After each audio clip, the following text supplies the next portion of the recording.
I woke up not to birdsong or the quiet hum of a distant lawnmower, but to the harsh snarl of chainsaws. And not somewhere off in the neighborhood either, this noise was right outside my bedroom window. Still half asleep, I pulled on slippers and stumbled out to the porch in my pajamas. That's when I saw them. 4 men with saws tearing into the massive oak trees that had shaded my home for decades. The same trees my late wife had adored. The towering canopy that had stood strong for over 40 years was coming down, one branch at a time. And standing there, directing the crew like a foreman in pearls, was none other than Constance, our homeowners association president.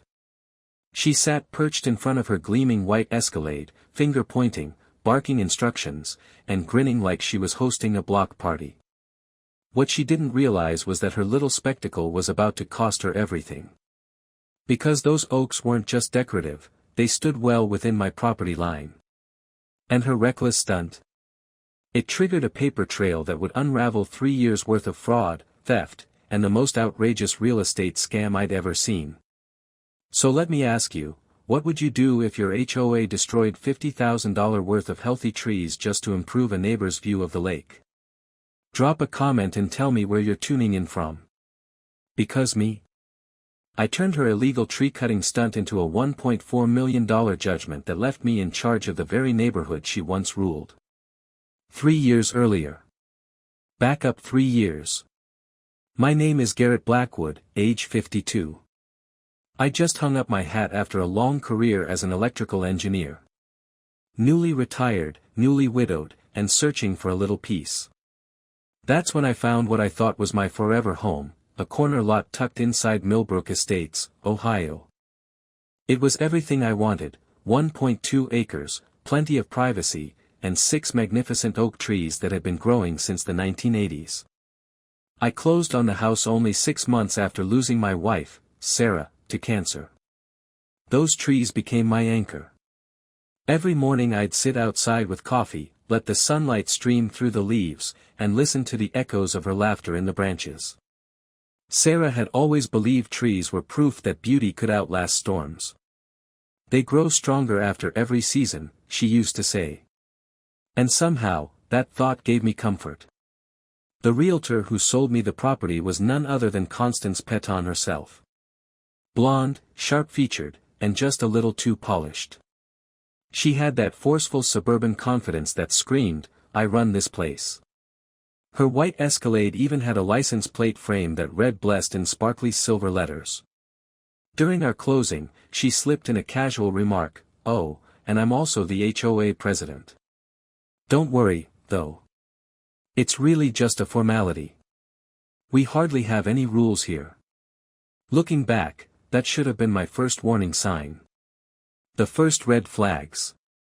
Warning number 2 came when I attended my very first HOA meeting. Constance ran it like she was the CEO of a Fortune 500 company. PowerPoint slides, graphs about community standards, and endless talk about maximizing property values. I sat there stunned as she banged the gavel and shut down a 70-year-old veteran who only wanted to build a small memorial garden for his fallen son. Not in line with our vision, she declared, cold and final. But the part that truly unsettled me was the way her eyes kept drifting out the window, fixating on my lot. More specifically, on my oak trees. At the time, I couldn't quite put my finger on it. But now I know, she was already calculating. The friendly visit. About 6 weeks later, she came knocking. She showed up on my porch in blindingly white tennis gear that probably cost more than my utility bills, clipboard in hand, perfume so strong I could taste it. "Garrett, sweetheart," she cooed, her high heels ticking against the wood planks like a countdown clock. "We need to have a little chat about those trees of yours." I raised an eyebrow. "What about them?" "Well, several of our lakefront residents are a bit concerned. They feel their view is being compromised." I glanced past her toward the artificial lake at the heart of our neighborhood. Across the water sat 3 sprawling houses, each probably valued at close to $800,000. And yes, from their patios, my oaks probably blocked the perfect postcard view. The trees were here when I bought the property, I reminded her. From you, if memory serves. Her smile didn't falter, but I saw something flicker in her eyes, sharp and cold. Of course. But you know how things evolve. Community aesthetics, property values. I'm sure we can find a solution that benefits everyone. That was my first real lesson in Constance speak. Everyone meant her. And solution meant I lose. Escalation. From that moment on, things started to snowball. It began with little comments during her evening power walks. She'd pause at my property line, eye the trees, and make snide remarks about overgrowth or maintenance. Then came the violation notices. My grass was too tall. My mailbox was misaligned. Even the color of my welcome mat wasn't compliant. Every infraction carried a $50 daily fine. Each appeal meant appearing before her hand-picked board of nervous retirees who couldn't even look me in the eye before voting against me. The message was clear: comply or pay. But here's what Constance didn't know. Electrical engineers don't scare easy. We're problem solvers by nature. And more importantly, we keep records. While she was busy playing dictator, I was busy pulling subdivision maps, reviewing property law, and documenting every word out of her mouth. Many nights I'd sit under those very trees with my laptop, Sarah's memory keeping me company, determined to find out exactly how much power Constance really had. And the truth? A lot less than she believed. The fake arborist. The breaking point came when Constance tried to play expert. She hired a so-called arborist to inspect my trees and conveniently declare them a hazard. There was just one problem: the man wasn't certified. His report was worthless. And that slip-up? It opened the first crack in her armor. Because when I dug deeper into her background, I discovered she wasn't just trying to bully me about some branches. She was neck-deep in something far uglier. That woman wasn't protecting property values. She was running a scheme. And the deeper I looked, the more I realized she wasn't the predator anymore. She was prey. 2 weeks after her fake arborist scam fizzled, Constance came knocking again. Only this time, she brought a show. She stood on my porch in a crisp blazer, clutching a fat manila folder like it contained a court order. Her perfume hit me before her voice did, thick and suffocating. She smiled the kind of smile predators wear when they think they've already won. "Garrett, darling," she purred, "I have such good news. The Millbrook Estates Emergency Safety Committee has completed a full review of your trees." "Emergency Safety Committee?" I asked. "Never heard of it." "Oh, it's very official," she said smoothly. "Myself, Mrs. Henderson, and the Johnsons. We've determined your trees pose an imminent threat to the community." She thrust the folder into my hands like she was serving a warrant. Inside were photos of my oaks during February's ice storm, branches weighed down by ice, shot from angles designed to make them look like widowmakers. Her report concluded that the trees had to be cut immediately to prevent catastrophic damage. The audacity almost made me laugh. Almost. But here's the problem with making up official-sounding committees: real experts exist. And emergency tree assessments require licensed arborists, not some backyard gardener with a camera and an agenda. I smiled politely as she preened on my porch, but inside, I was already planning my counterattack. The counterstrike. That night, I logged into the state's professional licensing database. Something I'd learned to navigate years ago during my divorce, when Sarah's oncologist turned out to have sketchy credentials. Sure enough, Constance's expert arborist had his license suspended months earlier for falsifying reports. There was even a thick file documenting his pattern of fraudulent assessments. Better still, Ohio is a one-party consent state. Every phone call, every conversation I'd had with Constance, where she admitted the real issue was lakefront views, was all perfectly legal evidence. The next morning, I called in the city inspector, a no-nonsense guy named Rodriguez. He walked my property with a GPS unit, checking soil, measuring distances, and muttering curses under his breath as the scope of the HOA's fraud became clear. "Mr. Blackwood," he said finally, shaking his head, "these are specimen trees in excellent health. Somebody's wasting city resources with false reports." I handed him the fraudulent arborist file and played a few choice recordings of Constance admitting her scheme. His eyes hardened. "Complaint dismissed with prejudice," he said, scribbling fast. "And if your HOA president files another fake emergency report, she'll be facing criminal charges." That was the first time I saw the cracks forming in her armor. But I wasn't done. Not by a long shot.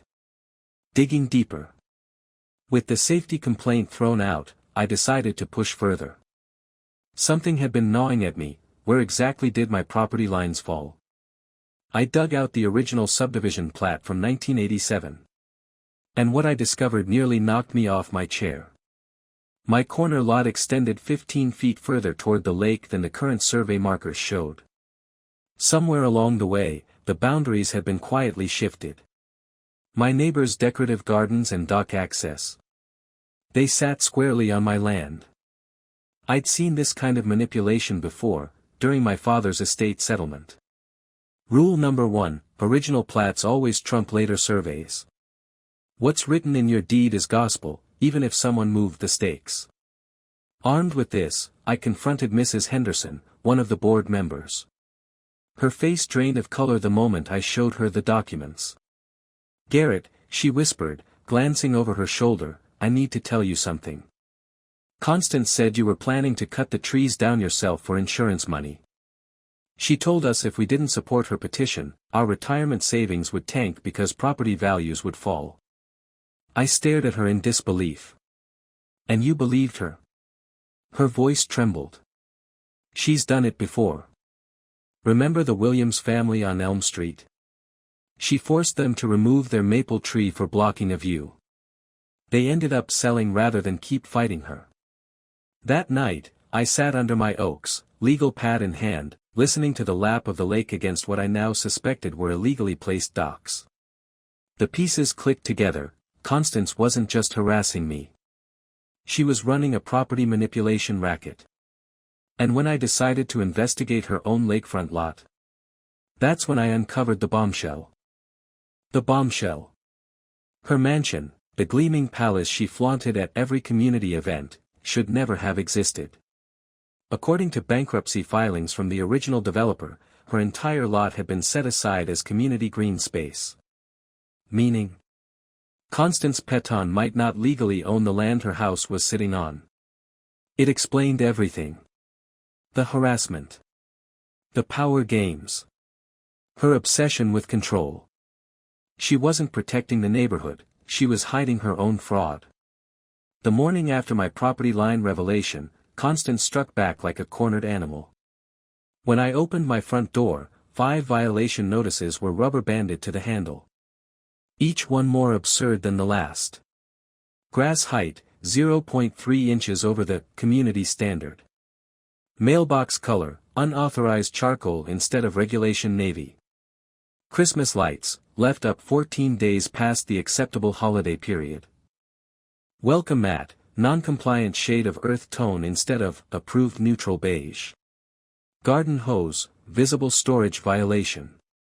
Each carried a $50 daily fine. Do the math, 5 violations meant $250 draining from my account every single day until I complied. The notice gave me 30 days before the HOA filed a lien against my property. I stood there on my porch, papers trembling in my hands, breathing in the honeysuckle blooming from Sarah's memorial garden. Its sweet fragrance mingled with my rising anger. This wasn't about standards. It was about financial strangulation. She was trying to bleed me into surrender. But in her arrogance, Constance made one crucial mistake: she gave me a paper trail. The paper trail. That afternoon, I walked into the county courthouse and requested every corporate filing related to Millbrook Estates HOA. The clerk, an older woman with ink-stained fingers, slid a thin folder across the counter. It should have been thick with annual reports, audits, and compliance forms. Instead, it was barely a handful of pages. I opened it right there under the buzzing fluorescent lights. My heart began to race. Millbrook Estates HOA had allowed its non-profit corporation status to expire 18 months ago. They missed the renewal deadline and never refiled. According to Ohio law, an expired corporation loses all authority to collect dues, enforce penalties, or execute contracts. Which meant, for the past year and a half, Constance had been running nothing but a glorified neighborhood club with zero legal teeth. Every fine, every violation, every lien threat, illegal. But it didn't stop there. Following the money. Curious, I pulled banking records using a public records request.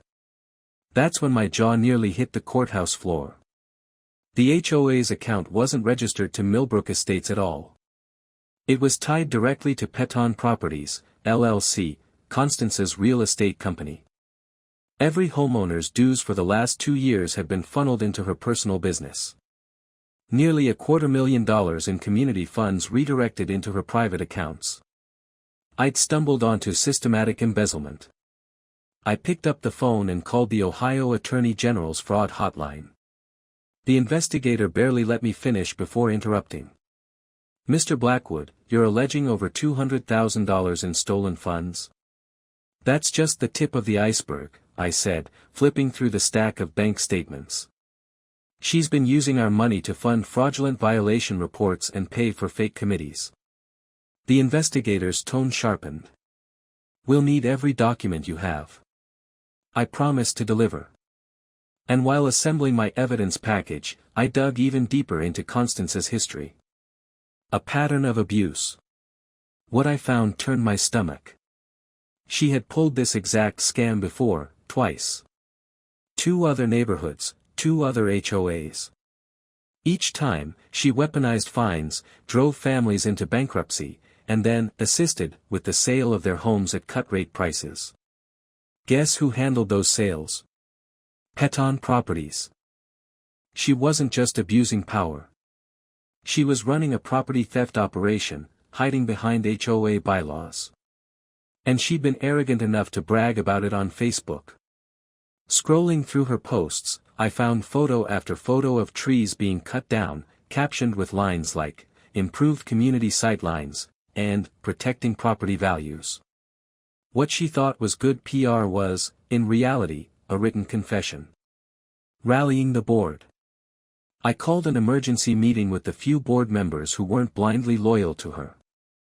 Henderson and Johnson met me in Henderson's living room, the air thick with the smell of fresh coffee and tension. I spread the documents across her dining table. The expired corporation filings. Bank statements showing diverted funds. Photos of fraudulent reports and forced sales. Their faces went through the same cycle, disbelief, shock, then fury. "She's been stealing from us for 2 years, Johnson said, his voice breaking. "Worse," Henderson added, slamming her palm on the table. "She's been using our money to manufacture fake emergencies against us." For the first time, I wasn't the lone target. The board realized they'd been victims too.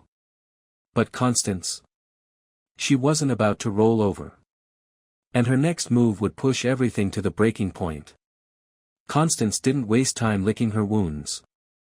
2 nights after I exposed her embezzlement to the board, she called an emergency HOA meeting. She strutted into the community center flanked by her husband, Richard Peton, a slick city councilman who clearly thought his presence added weight. The fluorescent lights buzzed overhead as neighbors filed in, whispering that something big was brewing. She slammed her gavel like a judge and raised her voice.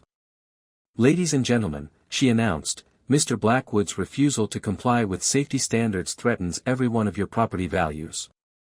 I'm calling for an immediate vote to authorize tree removal and expedited lien enforcement." Murmurs rippled through the crowd. That's when I stood. My folder of evidence felt heavy in my hands, but my voice came out steady. "Before anyone votes," I said, loud enough to cut through the chatter, "you deserve to know the truth. This HOA has been operating illegally for the last 18 months. Every fine, every penalty, every threat, criminal fraud. The room erupted into chaos. Neighbors shouted questions. The board looked pale. But Constance? She froze for 3 seconds, calculating. Then, slowly, she smiled. It wasn't her polished realtor smile. It was the cold grin of someone willing to burn the house down to keep control. "Well," she said, smoothing her blazer, "Mr. Blackwood has certainly done his homework. But research doesn't make your trees safe." Right there in front of everyone, she pulled out her phone and made a call. "Yes, this is Constance Peton. We'll proceed with that emergency tree removal tomorrow morning." "Yes. First thing." "No, the owner won't be home." My blood ran cold. She'd been monitoring my social media. She knew I planned to drive to Cleveland for my daughter Emma's college graduation. Turning to the crowd, she raised her voice in false concern. "Emergency tree removal will commence at 7 a.m. tomorrow. Safety must come before technicalities." With that, she swept out of the room, husband in tow. Sleepless. That night, I barely closed my eyes. At 5 a.m., instead of driving to Cleveland, I called Emma with a heavy heart and told her I couldn't make it. First milestone I'd ever missed. Then I planted myself at my bedroom window, camera in hand, waiting. At 6:47 a.m., the convoy arrived, 2 pickups, a wood chipper, and, most damning, a county sheriff's cruiser. The crew looked professional, hard hats and safety vests gleaming. But the whole setup felt wrong. I rushed outside as the chainsaws roared to life. "Stop!" I shouted. "These are my trees on my property." The foreman, a leathery man with tobacco-stained teeth, frowned. "Lady said this was an emergency removal. Got paperwork right here." He shoved a letter at me, signed by Constance Peton, Emergency Safety Coordinator, Millbrook Estates. The letterhead looked official, but I recognized it immediately. It matched the expired corporate documents. "This is worthless," I said, thrusting it back. "She has no legal authority." That's when the sheriff's deputy stepped forward. Stocky, nervous eyes, clearly uncomfortable. His name tag read Martinez. "Sir," he said carefully, "I'm here to supervise a legitimate safety operation." City inspector approved it. "What inspector?" I demanded. He glanced at his paperwork. "Rodriguez. Signed yesterday." My jaw tightened. Rodriguez had told me himself 2 weeks ago that my trees were healthy specimens. If he'd signed anything, it was fraudulent. And I had the recordings to prove it. The chainsaws. While I argued with Deputy Martinez, the saws screamed to life. The grinding roar of steel biting through oak filled the morning air, mixing with the stench of diesel exhaust. "Stop! These trees are on my land!" I shouted, pointing at the survey stakes. But no one listened. In less than half an hour, 6 towering oaks, trees that had stood since the 1980s, were reduced to stumps. Including Sarah's oak. The one where I had carved our initials. The tree where I proposed. Where she told me about her cancer. Where I scattered some of her ashes. Gone. Torn apart, shredded into sawdust. I stood frozen in the wreckage, grief and rage mixing into something sharp and cold. But then, something else happened. In their rush to finish, the crew had crossed the line. They cut down trees 15 feet inside my confirmed boundary. Not just close to the line, well within my property. Deputy Martinez's face drained of color when I pointed to the stakes. "Jesus Christ," he muttered, fumbling for his radio. "We may have a problem here." The foreman looked sick. "Ma'am said everything this side of the driveway was fair game." I stared at the devastation. $89,000 worth of mature oaks destroyed in less than 30 minutes. The sweet smell of fresh cut wood mingled with the acrid taste of my fury. But in that moment, a single thought cut through the chaos with razor clarity. Constance had just handed me the evidence to end her. The fatal mistake. She wanted those trees gone to improve her view. But by crossing the property line, she'd committed multiple felonies in front of witnesses. Criminal trespass. Destruction of private property. Fraud. Conspiracy.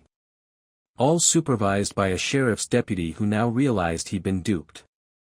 Constance hadn't just overplayed her hand. She'd blown the entire game wide open. And as I would soon discover, her problems were much bigger than felled trees. By the time the chainsaws went silent, my yard looked like a battlefield. Stumps jutted out of the torn-up earth like gravestones, sawdust hung thick in the air, and Deputy Martinez stood sweating, radio in hand, trying to figure out how to explain the mess in his incident report. I was still photographing the wreckage when my phone buzzed. It was Marcus Bennett, a property rights attorney I'd left a message for the day before. His voice carried that rare edge of excitement lawyers get when they smell blood in the water. "Garrett," he said, "you're not going to believe this. Are you sitting down?" I looked around at the carnage of my yard. "Trust me, Marcus, nothing can shock me after this morning. Constance's lakefront property," he said. "It was never supposed to be privately owned.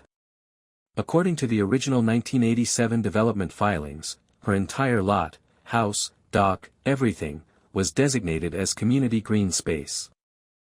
I blinked. "Come again." "She doesn't own it," Marcus said flatly. "Her deed traces back to preliminary plats that were never legally recorded. When the developer went bankrupt, the final subdivision amendments weren't filed. That land belongs to the HOA. Not her." The words hit me like a brick to the chest. "How is that possible? She's been living there for 6 years. Because she paid the developer's attorney $15,000 under the table to bury the bankruptcy records and push through a fraudulent deed transfer," Marcus said. His tone hardened. "She knew exactly what she was doing." I sat down hard on my porch steps, my legs weak. It all clicked, the reason she clung to power, why she bullied anyone who questioned her, why she was obsessed with controlling the HOA. She hadn't been protecting the neighborhood. She'd been protecting her squatter's palace. "Marcus," I said slowly, staring at the gleaming mansion across the water, "what's that property worth?" "Conservative estimate. $850,000. The lakefront alone is worth $600. Suddenly, my destroyed trees felt like pocket change. Raising the stakes. Marcus's voice sharpened with excitement. "When we sue, we're not just going after tree damages, Garrett. We're demanding the court return that property to the community. This isn't small claims anymore. This is federal." I thought about Sarah. About the neighbors she'd loved, the laughter she would have wanted me to preserve.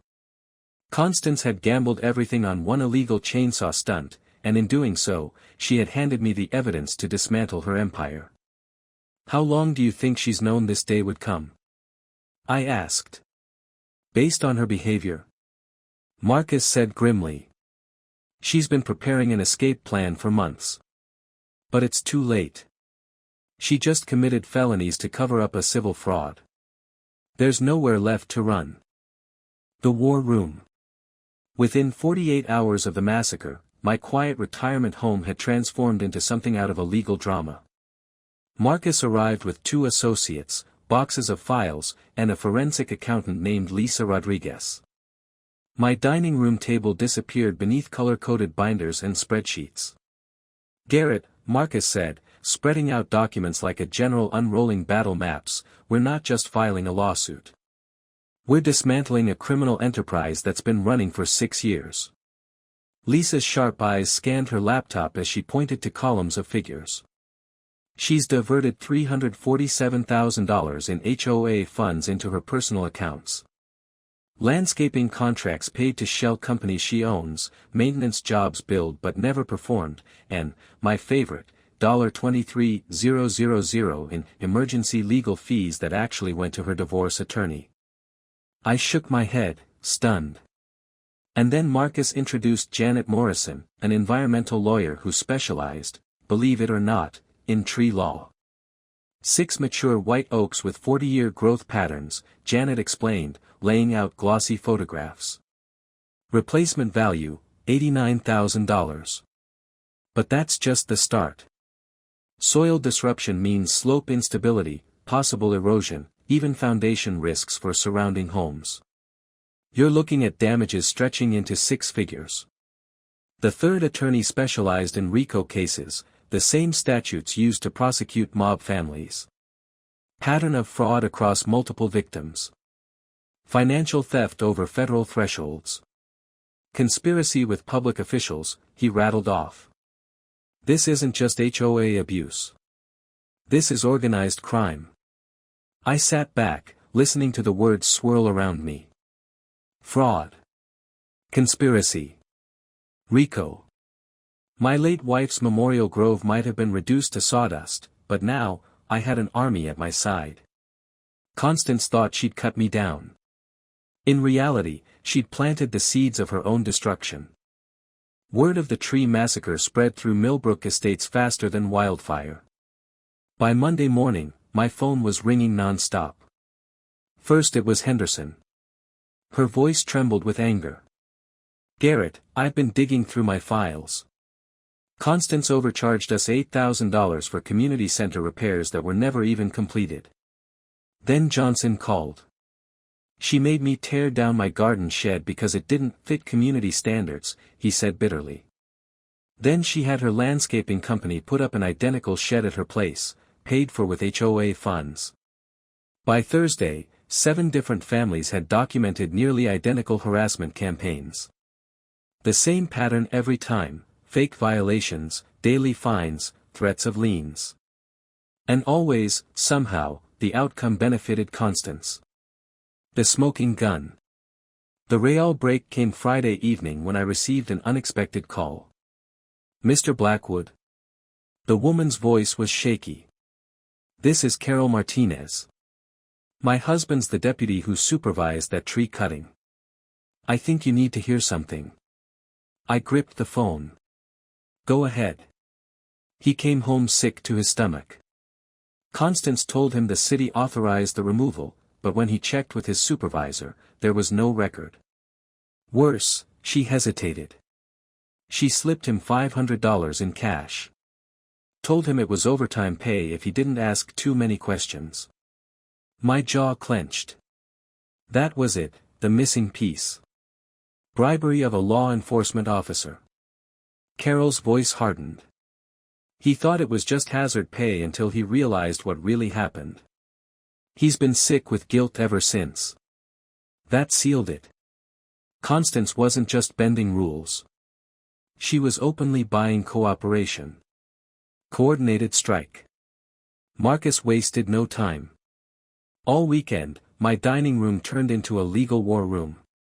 We mapped out a strategy that looked like a military campaign. Criminal referrals to the county prosecutor and the state attorney general. Civil lawsuits in both state and federal court. Licensing complaints targeting Constance's real estate license and her husband's council seat. The key is timing, Marcus explained, tapping a color-coded timeline. We drop everything at once. Criminal, civil, administrative. She won't have a second to hide assets or spin a counter-narrative. But the part that lit a fire in my chest was the community angle. Ohio law allows homeowners to reclaim privatized common areas with a majority vote. And now, thanks to Marcus's discovery, we had proof that Constance's glittering lakefront mansion sat on stolen community land. Imagine the irony, Marcus said, grinning. She destroyed your trees to improve her lake view. We're going to use that crime to take away her lake entirely. The environmental twist. As if the case wasn't already explosive, Janet Morrison returned with even more ammunition. She laid out her environmental assessment, pages stamped with the EPA's seal. Your memorial grove, she explained, was part of a federally designated wetland buffer in the original development plan. Cutting those trees wasn't just property destruction, it was a violation of the Clean Water Act. I blinked. You're saying this is federal now? Janet nodded grimly. She just triggered environmental jurisdiction. That's another $200,000 in potential penalties. I sat back in my chair, the weight of it all sinking in. Fraud. Embezzlement. Bribery. Environmental crime. Constance thought she'd staged a victory parade with her chainsaws. But in reality, she'd just assembled the perfect noose. The moment our filings hit the courthouse, Constance's mask of control began to slip. On Monday morning, I sipped coffee from my kitchen window and watched a moving truck back up to her mansion. By noon, a bright red for sale sign was staked in her lawn, the same lakefront property she had illegally occupied for 6 years. She was trying to liquidate before the courts could freeze her assets. But Marcus had anticipated that move. By 2 p.m., we secured an emergency restraining order preventing her from transferring or selling any property pending investigation. The look on her face when the sheriff delivered the papers was worth every sleepless night I'd endured. The smear campaign. That evening, instead of laying low, she went on the offensive. My family is being targeted by a vindictive neighbor, she wrote on the neighborhood Facebook group. Mr. Blackwood refuses to follow community standards and has filed frivolous lawsuits to avoid legitimate fines. She attached carefully cropped photos of my yard, making it look unkempt and neglected. But the post backfired spectacularly. Within hours, neighbors began flooding the comments with their own Constance horror stories. The Hendersons posted receipts for $3,000 in bogus fines. The Johnsons uploaded side-by-side photos of landscaping they'd been forced to pay for twice. Others chimed in with stories of intimidation, harassment, and financial abuse. By Wednesday, 17 families had officially joined our class action lawsuit. Her campaign of deflection had instead united the neighborhood against her. The bribe. But Constance wasn't finished. In her desperation, she made her boldest, and dumbest, move yet. She tried to buy off the very inspector who had already dismissed her fraud. She called Inspector Rodriguez into a private meeting and offered him $2,000 to backdate an emergency tree removal authorization. The problem? Rodriguez was still seething about being dragged into her fake report earlier. So this time, he came prepared. He wore a wire. Marcus and I listened to the recording later over mugs of strong coffee. Hearing her voice on tape nearly made me laugh. I need you to sign this emergency authorization and predate it to last Friday, she said, her tone syrupy. $2,000 cash, and we can both pretend this paperwork got lost in the shuffle. Rodriguez's reply was priceless. Ma'am, you're asking me to commit a felony. Her voice snapped back, sharp and annoyed. I'm asking you to be reasonable about an administrative oversight. That recording didn't just prove fraud, it escalated her case into federal felony territory. Attempting to bribe a government official is the kind of thing the FBI takes personally. And now, they were circling. As if bribing an inspector wasn't reckless enough, Constance doubled down. She convinced 3 neighbors to sign sworn affidavits claiming my trees had been dangerously unstable. In their statements, she was painted as a hero, someone who acted swiftly to protect community safety. The problem? The affidavits were laughably identical, down to the wording. Same phrasing. Same suspicious details. It was obvious they'd been coached. And when I dug deeper, the truth came out. All 3 of those families had recently received emergency property tax reductions, fast-tracked through her husband's connections on city council. They'd each saved thousands right before signing their statements. That wasn't testimony. That was quid pro quo. Proof of conspiracy and official misconduct. The countersuit. Then, in what she probably thought was her masterstroke, Constance filed a countersuit against me. Her claim? That I'd been harassing her family, threatening her safety, and waging a campaign of malicious defamation. She demanded $500,000 in damages for emotional distress. Her mistake was adding specific dates and incidents. She claimed I'd made threatening phone calls on days when my cell phone records showed I was in Cleveland with Emma. She alleged vandalism at her property during times when my home security cameras proved I never left my house.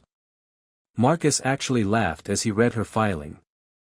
"Garrett, she just handed us evidence of perjury. Filing false claims in federal court.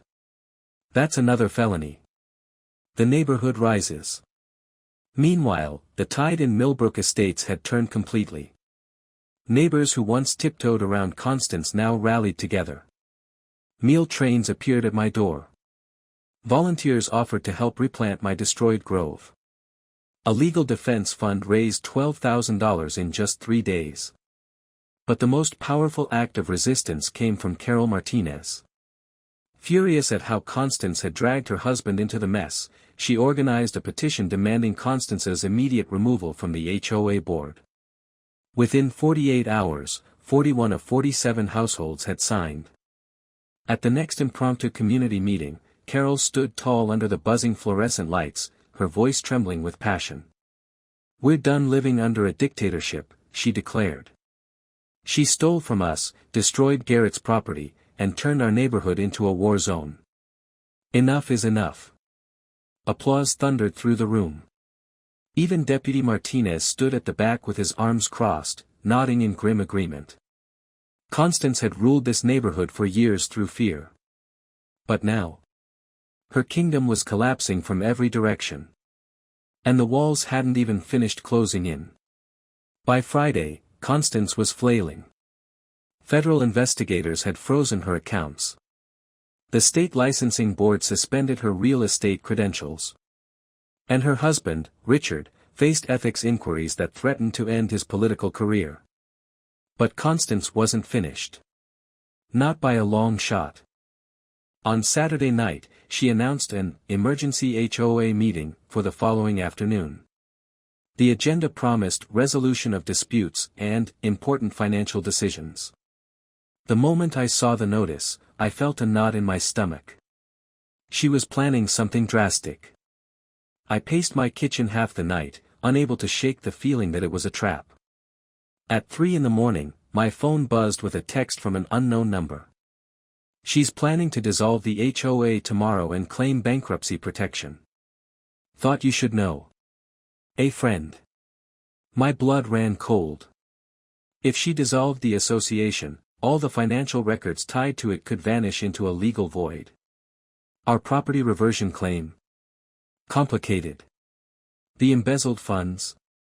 Harder to trace. Dissolving the HOA was her nuclear option. I called Marcus immediately, despite the ungodly hour. "She can't just dissolve it," he said, groggy but alert. "Takes a majority homeowner vote and state approval. But if she tries to ram it through, things could get messy." "What happens if she succeeds?" I asked. "Then we're fighting uphill.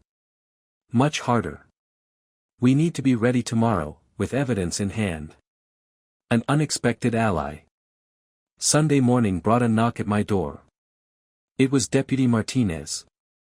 He looked haggard, uniform wrinkled, eyes bloodshot. His wife must have pushed him, because he held an envelope like it weighed 100 pounds. "Mr. Blackwood," he said quietly, "I need to tell you the truth before the meeting." I folded my arms, waiting. "She offered me money," he admitted. "Said it was overtime pay to supervise the tree removal. I thought it was legit, until I realized it wasn't. I didn't take the cash, but I also didn't ask enough questions. I let her manipulate me into enabling a crime." He handed me the envelope. Inside was a signed statement detailing everything, what she said, how she framed it, and how she pushed him to treat the operation as legal. He handed me the envelope. Inside was a signed statement detailing everything, what she said, how she framed it, and how she pushed him to treat the operation as legal. Federal agents don't attend HOA meetings unless they're closing in. Constance swept in through a side door at 2 o'clock sharp, dressed in a black suit that made her look more like a defendant at trial than a community leader. Richard hovered at her side, sweating under the fluorescent lights. She slammed the gavel and forced a smile. Ladies and gentlemen, recent events have made it clear our HOA is no longer viable. I'm calling for an immediate vote to dissolve Millbrook Estates and distribute the remaining assets to homeowners. The room erupted in shouts of outrage. Henderson demanded answers about stolen money. Johnson yelled for a financial accounting. But Constance kept pushing, trying to force a vote before anyone could object. And that's when I stood, folder in hand, ready to end her charade once and for all. I stood at the center of the packed community room, every eye turning toward me as I lifted my folder of evidence. Before any vote, I said clearly, this neighborhood deserves to know exactly what it's dissolving. Constance snapped her head toward me, eyes flashing. Mr. Blackwood, you're out of order. Actually, I replied, as a homeowner in good standing, I have every right to present information before a major vote. Agent Bennett's pen scratched across her notebook. She didn't look up, but I could feel her attention sharpen. I opened the folder and spread the documents on a nearby table. Your president has embezzled $347,000 of community funds. She bribed government officials. And her so-called lakefront mansion? It sits on land legally designated as community green space. The room went dead silent. Then voices erupted like a thunderclap. That's slander. Constance shouted, her composure cracking. I've given years of my life to protect this community. Then explain this, I said, holding up the original development plat. Why does your house sit on land the developer filed as public property? Her mouth opened, then snapped shut. Richard shot to his feet, his chair scraping against the floor. This meeting is over. We're leaving. But Constance didn't move. Instead, in a moment I'll never forget, she broke completely. You people don't understand what I've done for you, she screamed, face blotched with rage. I improved property values, got rid of problem residents, kept this neighborhood beautiful. If that meant creative financing and strong decisions, then so be it. Gasps rippled through the crowd. Agent Bennett's head lifted, her expression sharpening like a hawk locking on prey. Are you admitting, Marcus asked smoothly, to financial fraud and property theft? Her lawyer grabbed her arm, whispering frantically, but she yanked free. 6 years of unchecked power had convinced her that admitting wrongdoing was the same as justifying leadership. I admit, she snarled, to doing what was necessary to preserve standards, even when ungrateful residents couldn't see the bigger picture. That was it. The confession. Agent Bennett closed her notebook, stood, and strode forward with calm authority. Constance Peton, she said, her voice cutting through the chaos, you are under arrest for wire fraud, embezzlement, conspiracy to commit property theft, and bribery of a public official. The room fell silent as the metallic click of handcuffs echoed against the cinderblock walls. Cameras flashed. Phones recorded. Neighbors who had cowered under her rule for years now watched justice unfold before their eyes. Constance's face was a mask of disbelief as agents led her toward the exit. I turned to the podium she had ruled from like a tyrant for years. Looking out at the sea of neighbors, I felt something shift. Ladies and gentlemen, I said, my voice steady, today we reclaimed more than $850,000 of stolen community land. We reclaimed our dignity. And we're going to use it to build something beautiful, together. Applause started slowly. Then it grew, rolling through the room like thunder, until the walls shook with cheers. Constance's reign had ended. Millbrook Estates was free. The weeks after Constance's arrest felt surreal. Federal agents carted boxes of records out of her mansion. Investigators combed through years of financial statements. News crews camped at the subdivision entrance, running nightly segments about the HOA Queen of Fraud. Neighbors who once whispered complaints behind closed doors now spoke openly, liberated from her shadow. And at the heart of it all, I found myself unexpectedly cast as the spokesperson for Millbrook Estates. The trial. 9 months later, the trial began. Constance sat stiff in a charcoal suit, her once perfect hair dulled and thinning. Richard wasn't by her side, he had quietly filed for divorce the week after her indictment, citing irreconcilable legal exposure. Prosecutors laid out the mountain of evidence: forged documents, fake invoices, fraudulent deeds, bribery attempts, and the infamous tree-cutting operation that had sparked it all. The most damning moment came when the recording of her conversation with Inspector Rodriguez played for the jury. Hearing her offer cash for a backdated authorization sealed her fate. After 3 weeks, the jury deliberated for less than 5 hours. Guilty on 14 federal counts. She was sentenced to 12 years in federal prison and ordered to pay $612,000 in restitution to the HOA and affected families. When the gavel fell, I felt an almost physical weight lift from my shoulders. Restitution. Her lakefront mansion, seized under asset forfeiture, was returned to the community as common property. The dock, once her private throne, now belonged to every resident. Marcus helped establish a trust fund using the restitution money. It covered repairs, landscaping, and the replanting of green spaces. But the most meaningful use of the funds came from a proposal the neighbors voted on unanimously, converting the seized mansion into a community center and memorial hall. We named it after my late wife, the Sarah Blackwood Center for Community. The plaque at the entrance reads, "In memory of unity, dignity, and the strength to stand together." Rebirth. Over the next year, Millbrook Estates transformed. Children once shushed by Constance now played freely on the lawns. Neighbors who had avoided each other for fear of fines now hosted block parties. Instead of surveillance, there was cooperation. And in the center of it all, where 6 towering oaks once stood, volunteers helped me plant a new grove. Saplings, small but sturdy, reaching for the sky. At the dedication ceremony, Henderson placed a hand on my shoulder. "You didn't just fight for your wife's trees," she said softly. "You fought for all of us." I looked around at the faces of my neighbors, no longer divided, no longer afraid. Constance's reign had ended in disgrace. But from the ashes of her fraud, something stronger had grown, a community worth belonging to. The first time I walked into the completed Sarah Blackwood Center, I had to stop in the doorway and just breathe. The walls gleamed with fresh paint, the floors polished to a shine. Children's artwork lined one hallway, while in another, neighbors gathered for yoga. A small library sat in what used to be Constance's wine cellar. It was alive, filled with laughter, energy, and purpose. I walked past the brass dedication plaque, tracing Sarah's name with my fingertips.